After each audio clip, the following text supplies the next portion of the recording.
Hello and welcome to my SEND, my Special Educational Needs and Disability channel. All thoughts and advice are based and from my own experience of being on the special educational needs journey for 11 years so far. I'm going to talk about Disability Living Allowance. Disability Living Allowance is for people with extra needs aged 16 and under living in the United Kingdom. If you have a child with autism, for instance, you can usually get the care element of Disability Living Allowance, and sometimes you can get the higher rate for care, especially if they're still of a certain age and still wearing nappies, and it depends how much care you're actually doing. Now, if you get the higher rate care component, that usually makes you eligible for carers allowance if you're providing more than 35 hours a week of care, which you probably will be. Now, lots of children with autism, for instance, are also entitled to the mobility aspect of DLA, and there's a low rate, a middle rate and a high rate for both the care and the mobility.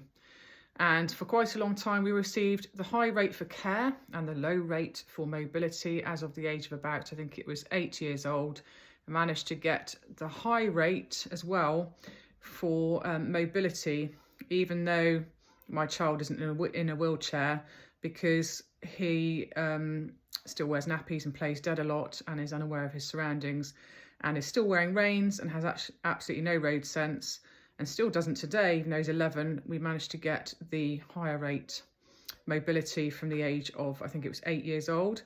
So, you know, for instance, I used to think someone would have to be, for instance, in a wheelchair to qualify for the, mobility aspect of DLA.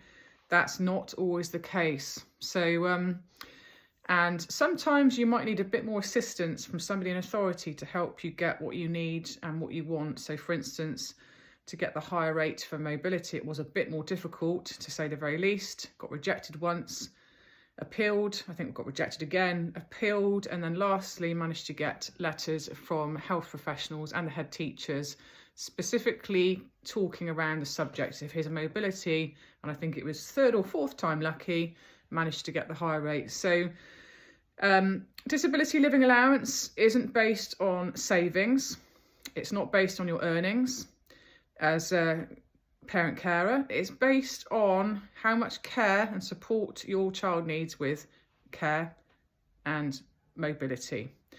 And it used to take about 2 to 3 months for the paperwork to come back once it had been submitted. I don't know what the wait times are at the moment, but feel free to chase them, and they will tell you when you phone the line when to chase again. But keep pushing, keep pushing. I know quite a lot about this. I've been around the houses, I've been put through the mill a bit with Disability Living Allowance paperwork, and I've had to do it quite a few times. So I do know quite a lot about how to navigate it. But basically, just to recap, it's not based on earnings, it's not based on your savings, it's based on how much extra care you're having to do for your child on a weekly basis. Those are the main criteria. And you don't need a diagnosis. That's the important thing for me. You don't have to have a diagnosis to get DLA. It probably helps. But I first started receiving DLA for my son when he didn't have a diagnosis, because it can take quite a long time to get a diagnosis. The wait times can be quite long, unfortunately. So sometimes you may be awarded some DLA, Disability Living Allowance, before you actually get that diagnosis. And then what we found is, once we got the diagnosis and we found that our DLA went up a bit, it went from low rate mobility to middle rate initially, and it went from middle rate care to high rate care. And then by the age of 8, then we got high rate for mobility. So it's high rates for both. It can take a while, it takes a bit of pushing. The forms are quite long. What I suggest is filling them out in pencil first if you have time. That's what I did, because I learnt the hard way. Screwed up a few of the first forms years and years ago, doing it in ink, made a few mistakes, had to request more paperwork. What I do now is I tend to do things in pencil. I also recommend sending additional notes if you need to. That's what I do, and getting supporting evidence from professionals. But it's a case of gathering as much evidence as possible and taking your time, which can be difficult because there's not much time to fill out the forms. It's not based on earnings, it's not based on savings, it's for children aged 16 and under, and you do not need to have a diagnosis to get to be awarded. You do not need a diagnosis to be awarded.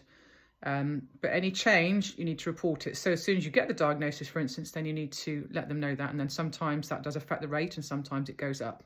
I hope that was helpful. Until next time.